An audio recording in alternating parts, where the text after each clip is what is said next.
waa maxay maasoniyad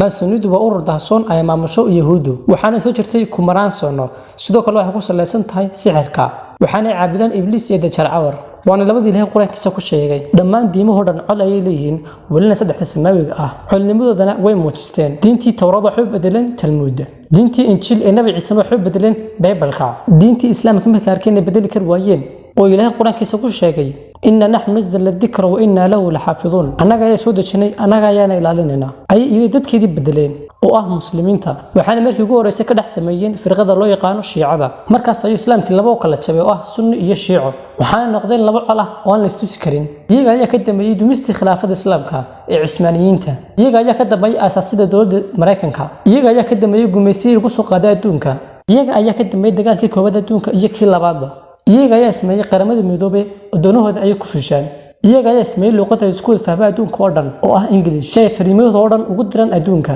iyaga ayaa lacag adduunka ugu bedel warqado dahabkiina iyaga ayaa kaydsaday si ay noqdaan taajiriinta quraata ee asalka ah iyaga ayaa gacanta ku haya siyaasadda iyo saxaafadda iyo dhaqaalaha adduunka oo dhan iyaga ayaa ka dambeeyay in Soomaaliya laba kala qaybsanto sidoo kale iyaga ayaa ka dambeeyay qabsashadii Ciraaq qoyska adduunka ku antida badan waxa dhaa Rothschild waana qoyska ay dawladaha adduunka oo dhan wax ka deensadaan waana qoys yahuuda waxaana sheegay hantida adduunka oo dhan taala inay kala bad leeyihiin war in badan ayaa aragtay ilaahay quraankiisa ku biloobaya yaa ayyuhalladhiina aamanu yaa ayyuhal mu'minuuna markasta quraanka wax ku soo noqota iimaanka markasta wax la farayo ama wax laga reebayo waxaan la xasuusiyaa inaan nahay dad si dhab ah alla u rumeeyay sababtoo ah laga soo bilaabo maalintii uu diiday ibliis inuu sujuudo aadam إلا ما أنت لقى أفوفري صورتها دجال أيها كده سعون دونا مسلمين تا يم لحدينتا دجال كاسنا مربك يهيل كيسو أمدد كيسو دجالان أياك عنك كسرنا يا هنقضى مسلم أما هنقضى ملحد بدك المسلمين أنا واحد وجود شيء وحن وحبهن وحبك كيسو سعون أعطوا سياسة اللي فوري أما أعطوا ديم اللي وليه لو مدوبية قلبي دودا أما نقطة دلنتني أني دلائق بصدق أقول هذا الإسلام كل واحد دين سيعود شركوك عن سرسو وحلو بهاي إن يود خيركو دقائق توجسو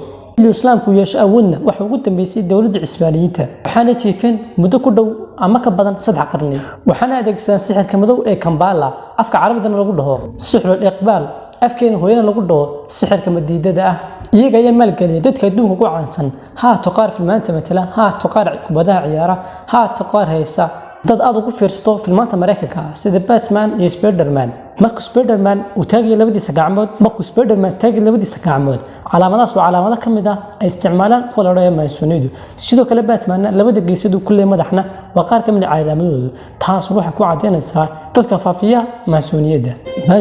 waxa rabta inay dunida qabsato la qayb u qabsato kadibna ay qof u qabsato daba su'aasha isweydiinayso ayaa adiga maxay ka rabaan yaa markuu soo baxay dajaal dhammaan dadka oo dhan way raacayaan in yar ilaahay u naxariista mooyaane waa marka uu sheegtay inuu yahay ilaahay laakiin dadku way garanayaan waxa foosho xun la shacawaran inaanu hayn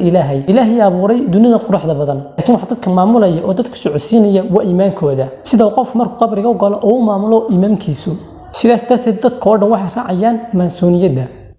waxay rabtaa inay dadka aaminsiiyaan ama dadka raacsiiyaan inuu dajaal yahay ilaahay ibliisna ay rumayaan oo ilaahnimo isna ka aaminaan markii arkeen inay ummadaha dhan gacanta ku qabteen laakiin ay muslimiintu ilaahay caabudayaan oo ilaahay ay u sujuudiyaan waxay u tasteen in dadka muslimiinta iimaankooda ay daciifiyaan oo iimaankooda yareeyaan oo marba mar ka sii dambaysa ay iimaankoodu yaraado ilaa ay gaarsiin heer ah hadduu maanta dajaal soo baxo in 95% ay raacaan maasoniyadu waxay rabtaa inay dunyadu kaga danaysato aakhirana cadaabta ku hortid si qorshadu u garan waxay dabareen xadoonkii Ingiriiska waxay dabareen kacdoonkii Faransiiska waxaana dabareen kacdoonkii Mareykanka waxay laajin dadka Ameerika ugu tageen waxay dumiyeen khilaafadii Cusmaaniyiinta waxay gacanta ku dhigeen shidaalka iyo batroolka muslimiinta caalamka islaamkina way kala qaybiyeen dawlad kastana gaar ay u kala qaybiyeen dadka adduunka oo dhan ayay qaateen dawlad adduunka oo dhan ka tirsan oo qaramada midoobay la dhaho ayay sameeyeen luqad adduunka oo dhan isku fahmaan oo English la dhaho ayay sameeyeen lacag adduunka oo dhan ka dhaxaysa oo dollar la dhaho ayay sameeyeen kacdoonka lagu qabsaday Ruushka iyaga ayaa ka dambeeyay kiinaasiinta la oran jiray Hitler rutay iyaga ayaa ka dambeeyay war xitaa in Quds la qabsado iyaga ayaa ka dambeeya ujeedada ay u qabsanayaan waa inay ka dhisan wax la dhaho haykalka Sulaymaan haykalkuna waxa kala ma hab qasli rabo markuu dajaal soo baxo inuu dunida uga taliyo halkaas waxa ku dhaatay maasoniyada u haray waa inay dhisan haykalka Sulaymaan waxaana aaminsan inay halka dhisan inuu soo baxyo dajaal nabi maxamed naxariis inuu dagalo horkiisa hata waxa uu yiri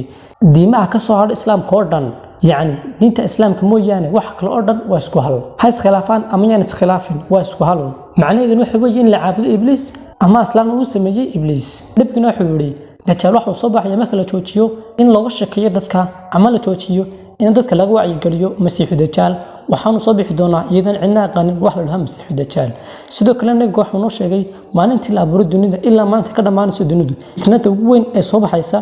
waa dajaal wali ma isweydiisay sababta ku noqday fitnada ugu weyn adduunka waxaa jira dad caabuday isaga dadkaasina waxay rabaan in isaga adduunka oo dhan ay gacanta u galiyaan oo rabbi ahaan ay uga dhigaan dadkaasna waa dadka maanta gacanta ku haya warbaahinta siyaasadda dhaqaalaha internetka waxaana qorshahaas wadeen muddo ku dhow ama ka badan 3,000 oo sano dadkan ma rabaan inay muslimiintu baaba'aan ee waxay rabaan inay iimaankaaga ay yarayaan si aad u dajaal u soo baxo aad u raacdo maantana qorshayaashoodii wax badan ayaa ka hirgalay laakiin ilaahay ayaa quraankiisa ku dhahay makaru makran wallahu khayrul maakirin iyagu dhagar ay sameeyaan laakiin cid wax dhagarta Allah ayaa ugu khayr badan haddaba adiga maxaa kugu waajibaa waxa adiga kugu waajiba oo kugu muhiim adiga oo aakhiradaada iyo adduunkaaga ku badbaadinaysa wanaad iimaankaaga aad ku ciso ama iimaankaaga umar marka si dambaysa aad sar u qaadid maasuunida dadku waxay ku soo gabataa ama dadku ugu soo dhumataa waxa la dhaho hay'adaha samafalka walaaltinimo iyo cadaalad iyo xornimo xitaa waxa la dhaho maalmaha hooyada maalmaha aabaha maalmaha jacaylka waxa la dhaho kulligood iyaga ka dambeeya waxaana ka leeyihiin in ayagu ay ku sameystaan waxay doonayaan si ay ku aaminsan caqiidadooda inagu waxaan isleenahay dadkan ku dayada caalamka oo waxan waa ilbaxnimo laakiin ilbaxnimo ma aha wabadoonimo tii ugu dambeysay waxa sadarkaysa oo dhan waa afka baalkii oo wahayada maasuuniyad maanta in yar oo dhibaato dhacdo waxay dadku qeylinayaan ama dadku oranayaan aw hay'adihii midda ka doonayaan waa midaas waxa loo baahnaa marka hore inaad tiraadid aw ilaahay iyagu waxay doonayaan inaad ilaahay xasuusan oo iyaga soo xasuusto taasuna maanta way naga heleen wadiga arkay dadku waxay leeyihiin aw hay'adihii iyo dadkina caawinay iyo Mareykan iyo meeyay waxaana ogaataa meesha lagu dhigayo kitaabka Quraanka in dhinaceeda kale lagu dhigayo maasuuniyad waa sababtu tahay marka aad ogaato meesha adiga ka soo weerarayo ayaad iska difaaci kartaa sidaas darteed waa inaad iska ilaalisaa meelaha ka soo galayaan iyo meelaha ka soo weerarayaan inkastoo dadkan cid xaqiiqadooda iyo ilmahooda farac la gasho ay dilaan si aan loo ogaanin xaqiiqadooda orunta ay cod leeyihiin siday ku sameeyeen ninkii la oran jiray Malcolm X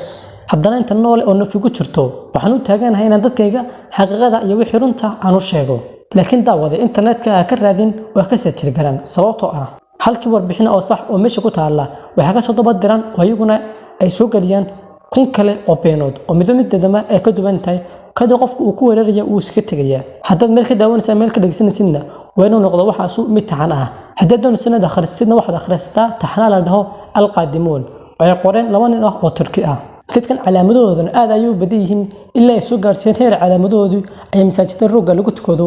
ay ku soo qoraan maanta dhalinyarteeduna qaar badan oo kamid ah calaamadooda ay sawiraan ku galiyaan taas ay moodeen fashion